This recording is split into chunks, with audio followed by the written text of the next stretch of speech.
Assalamualaikum warahmatullahi wabarakatuh. Waalaikumsalam warahmatullahi wabarakatuh. Selamat pagi, salam bahagia. Terima kasih pada kesempatan kali ini saya sudah bersama dengan Bapak Kepala SD Negeri 8 Singkup. Beliau adalah Bapak Suroso Hadisantoso SPD. Pada kesempatan kali ini saya bersama beliau akan melakukan wawancara berkaitan dengan pelaksanaan tugas demonstrasi kontekstual pada modul 3.1 mengenai pengambilan keputusan berdasarkan kebijakan universal. Baik, selamat pagi Pak Suroso, apa kabar hari ini? Selamat pagi, alhamdulillah pagi hari ini sehat walafiat, tidak ada kekurangan apapun. Juga demikian bagaimana keadaan Ibu pada pagi hari ini? Alhamdulillah sehat Pak. Terima kasih Pak atas waktunya. Pada kesempatan kali ini sudah meluangkan waktu untuk melakukan wawancara dengan saya untuk melaksanakan tugas saya sebagai calon guru penggerak di Kabupaten Ketapang Angkatan 9. Baik Pak, untuk wawancara kali ini apakah bisa langsung kita mulai? Bisa. Oke, terima kasih Pak. Mohon izin pada kesempatan kali ini wawancaranya berkaitan dengan pengambilan sebuah keputusan yang barangkali sering atau bahkan selalu Bapak lakukan dalam kepemimpinan Bapak di sekolah. Oke, terima kasih ya Pak. Langsung saja Pak untuk pertanyaan yang pertama. Selama ini bagaimana Bapak pada saat menemukan sebuah kasus, nah untuk dapat mengidentifikasi kasus-kasus tersebut yang merupakan kasus dilema etika ataupun juga moral, bagaimana Pak untuk mengidentifikasinya? Pertama-tama kami masih mendalami masalah, mencari sumber-sumber yang bisa ditanyai, mengumpulkan data-data yang ada, kemudian selanjutnya meminta pertimbangan kepada rekan-rekan kerja, rekan-rekan guru untuk menindaklanjuti atau mengambil kebijakan yang kita putuskan. Oke, baik. Kalau boleh saya simpulkan, berarti pada kesempatan itu Bapak akan melakukan pendalaman terhadap masalah-masalah yang muncul dengan cara mencari sumber yang valid, begitu ya Pak ya, untuk mengumpulkan data. Kemudian setelah itu Bapak berkolaborasi dengan rekan-rekan guru untuk menentukan langkah-langkah berikutnya. Seperti itu ya Pak? Iya. Oke, siap. Kemudian untuk pertanyaan kedua, selama ini bagaimana Bapak menjalankan pengambilan keputusan di sekolah Bapak tadi, terutama untuk kasus-kasus di mana ada dua kepentingan yang sama-sama benar, ya, atau sama-sama mengandung nilai kebajikan, tapi harus dipilih salah satu. Nah, itu bagaimana Pak? Kami juga masih jejak pendapat setelah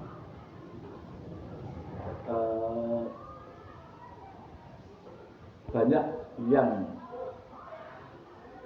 menentukan yang terbaik, baru kami mengambil keputusan. Oke, baik. Berarti dari kedua hal tersebut yang dirasa memang sama-sama benar, sama-sama baik, namun pasti ada pertimbangan mana yang akan dipilih yang terbaik gitu ya Pak ya, tentunya dengan pertimbangan-pertimbangan tadi. Baik, kemudian Pak, langkah-langkah atau prosedur yang seperti apa yang biasanya Bapak lakukan selama ini? Langkah-langkah pertama yaitu pertama saya hanya mencatat, kemudian yang kedua saya pelajari terlebih dahulu, kemudian saya menanya kepada sumbernya, kemudian mencari saksi-saksi.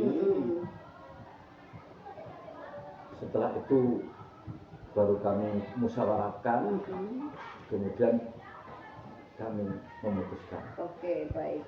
Jadi untuk kesimpulannya apa namanya, langkah-langkahnya yang pertama misalnya ada sebuah kasus Bapak catat terlebih dahulu, kemudian dipelajari, mencari sumber yang benar-benar valid gitu ya Pak ya.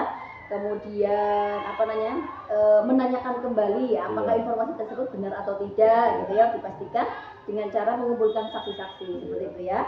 Setelah itu baru dimusyawarahkan dan diambil keputusan. Baik Pak.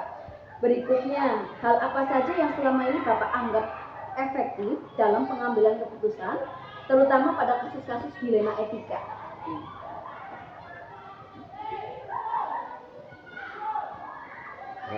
Hal yang Efektif untuk mengambil keputusan dilema etika ini. Iya, dilema etika ini biasanya kami gimana ya? etika pada guru atau etika pada siswa gitu ya? Iya. Ya. Dua-duanya ya. Bebas. Mungkin selama ini yang pernah Bapak temui atau pernah Bapak tangani mengenai etika dalam sesama rekan guru atau siswa yang berkasus seperti itu boleh. Bagaimana yang paling efektif? Yang paling efektif itu di guru, ya kan, ada juga yang memang benar-benar gimana, ada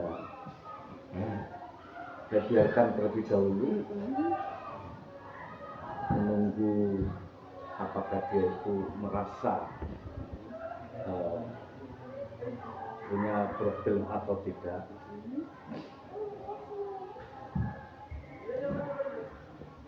Kemudian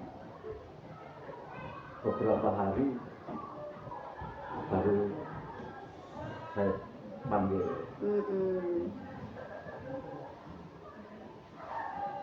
Apa penyebab dari sikap tersebut sehingga tidak enak dirasakan oleh semua orang atau secara pribadi gitu. Seperti itu, ya Pak ya. Artinya di sini saat Bapak menemukan hal seperti itu, Bapak akan dibiarkan terlebih dahulu, tapi dengan diamati gitu ya Pak ya. Ya dibiarkan tapi tidak dibiarkan secara loss ya, tapi ada pemantauan, diobservasi, diamati. Setelah itu baru dipanggil, dikonfirmasi sebenarnya ada apa gitu ya Pak ya. Nah, setelah itu baru Bapak mencari tindak lanjut berikutnya.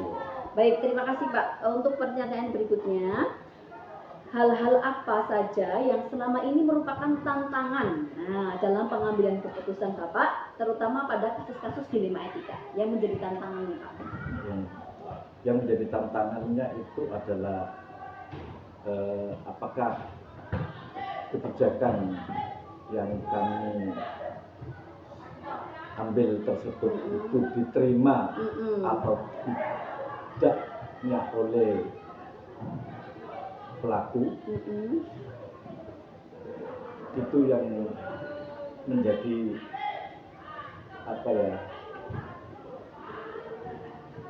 ganjalan dalam hati. Atau dia sakit hati atau dia menerima dengan lapang dada. Setiap manusia itu mempunyai pandangan atau wawasan yang berbeda. Artinya setiap pengambilan keputusan ini pasti ada konsekuensinya ya Pak ya, yang mungkin dalam hal ini kita tidak tahu apakah orang itu menerima dengan baik atau tidak. Seperti itu ya Pak ya. Ini yang benar-benar menjadi tantangan ya. Makanya kalau mengambil keputusan harus benar-benar dipertimbangkan. Seperti itu ya Pak ya. Baik, kemudian untuk pertanyaan berikutnya, apakah Bapak memiliki sebuah jadwal tertentu ketika untuk sebuah penyelesaian kasus tersebut? Kemudian ketika Bapak menemui kasus tersebut, apakah langsung menyelesaikan di tempat atau dijadwal dulu atau mencari prosedur yang terbaik dulu Pak untuk menjalankannya? Seperti apa Pak?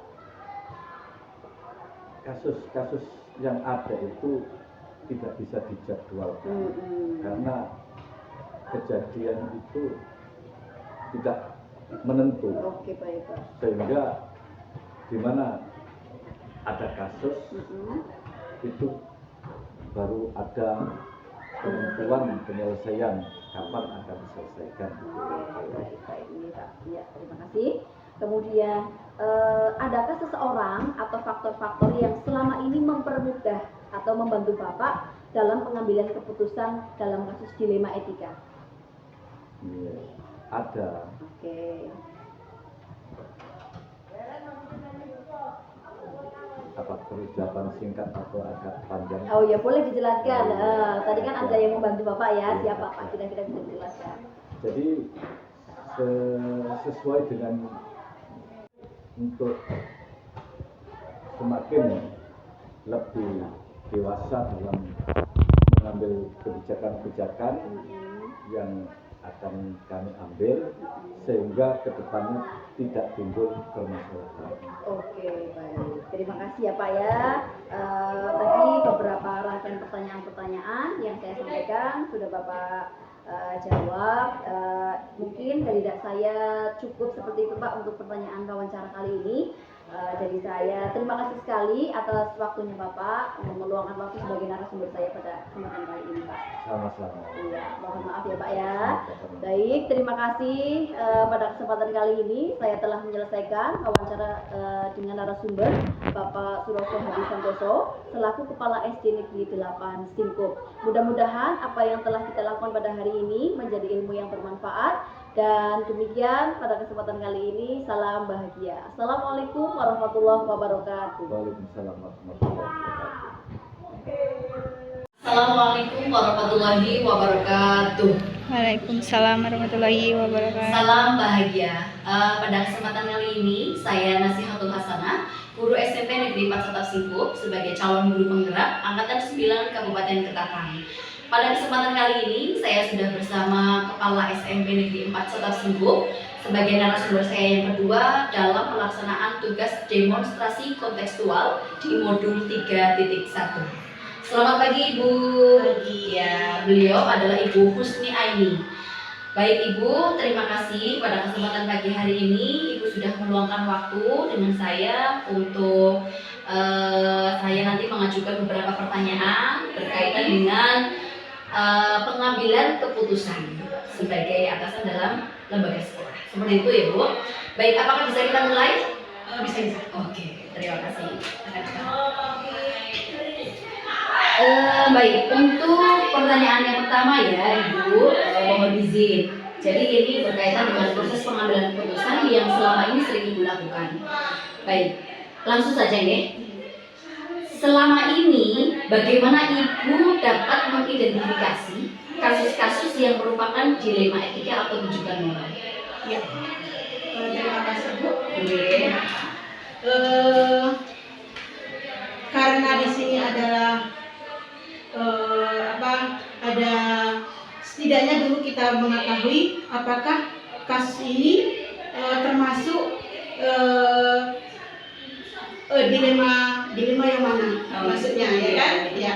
Nah terlebih dahulu saya renungkan dan saya pastikan dengan benar-benar saya pertimbangkan apakah kasus ini, permasalahan ini kaitannya dengan benar-benar atau benar salah itu tadi. Nah setelah saya pertimbangkan dengan benar-benar, barulah saya mulai tindakan. Oke, baik. Terima kasih ya Ibu. Jadi sebelum memutuskan langkah berikutnya, Ibu akan renungkan terlebih dahulu ini masuk kategori yang mana, seperti itu ya? Iya. Baik. Untuk pertanyaan yang kedua, selama ini bagaimana Ibu menjalankan pengambilan keputusan di sekolah, terutama untuk kasus-kasus yang dimana ada dua kepentingan yang sama-sama benar. Nah, artinya sama-sama mengandung nilai kebajikan. Silakan. Kalau yang tadi itu adalah bagaimana saya mengambil keputusan ya. Nah, setelah saya identifikasi, setelah saya renungkan tadi pertama ini termasuk yang mana dan yang mana ya kan. Nah, caranya adalah saya pahami dulu konsekuensinya atau dampaknya dari opsi yang saya pilih, ya kan? Betul. Apakah nanti akan menjadi kemaslahatan bersama atau tidak? Nah, di situ hal yang harus saya utama pertimbangkan. Jadi saya melihat kasus itu dari beberapa sudut pandang yang yang berbeda serta menggunakan prinsip atau dasar yang sesuai dengan situasi dan kondisi yang ada. Oke, baik. Artinya betul-betul dipertimbangkan dengan Betul. matang ya. Kira-kira nanti konsekuensi kalau ini diambil seperti apa, kalau yang ini konsekuensinya apa. Iya. Iya, Bu ya. Baik. Kemudian langkah-langkah atau prosedur yang seperti apa yang biasanya Ibu lakukan? Iya, kalau tadi sudah saya tentukan, maka langkah-langkah saya yang pertama adalah saya harus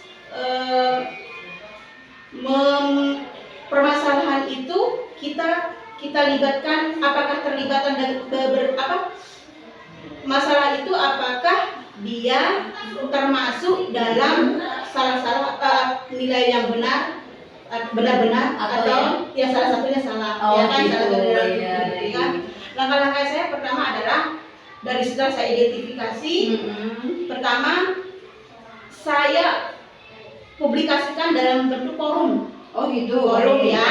Nah, permasalahan ini seperti apa, dan saya ungkapkan permasalahan itu di forum. Oh begitu. Nah, nanti orang itu mengenal apa tidak? Mengenal nggak tidak dengan saya omongkan secara Iya, umum. betul. Setelah itu barulah langkah berikutnya, kalau dengan sistem itu tidak ada perubahan dalam diri bersangkutan, Iya, maka yang dimaksud. secara pribadi lah. Oh seperti itu. Secara umum dulu baru saya ke khusus. Oh seperti itu. Tapi secara tidak langsung ya Bu Secara ya, tidak. menyampaikan kalimat yang mungkin berkaitan dengan orang tersebut, tapi Iya. tidak langsung menuju Betul sekali, seperti ya. itu. Ya, oke baik. Dalam pengambilan sebuah keputusan, terutama untuk kasus-kasus yang dilema etika. Iya. Kalau di sini hal-hal yang saya anggap efektif itu adalah terutama dengan komunikasi. Dengan cara komunikasi, penting sekali komunikasi itu sehingga kita bisa menemukan titik temu. Iya. Baik dengan kawan-kawan, rekan-rekan kerja ataupun dengan rekan lain. Misalnya ada di kepala sekolah yang lain misalnya memiliki kasus yang sama dengan kita. Kita bisa mengambil referensi dari pengalaman kawan misalnya kan. Nah, kalau sesuai dengan kondisi kita, mengapa tidak kita adopsi itu. Oh seperti itu. Baik, artinya Ibu pelajari benar-benar sekali apabila ada referensi yang bisa digunakan Iya. untuk menyelesaikan permasalahan yang sama, bisa digunakan gitu Bisa ya. digunakan. Oke, baik. Terima kasih Ibu. Iya. Yang berikutnya adalah hal-hal apa yang selama ini merupakan tantangan, ya, tantangan dalam pengambilan keputusan, terutama pada kasus dilema etika. Iya, tantangannya terutama ya karena ini adalah kasus yang dimana semuanya kita anggap secara kasar itu adalah benar. Iya betul. Tetapi di antara salah satunya kita harus mengorbankan Satunya.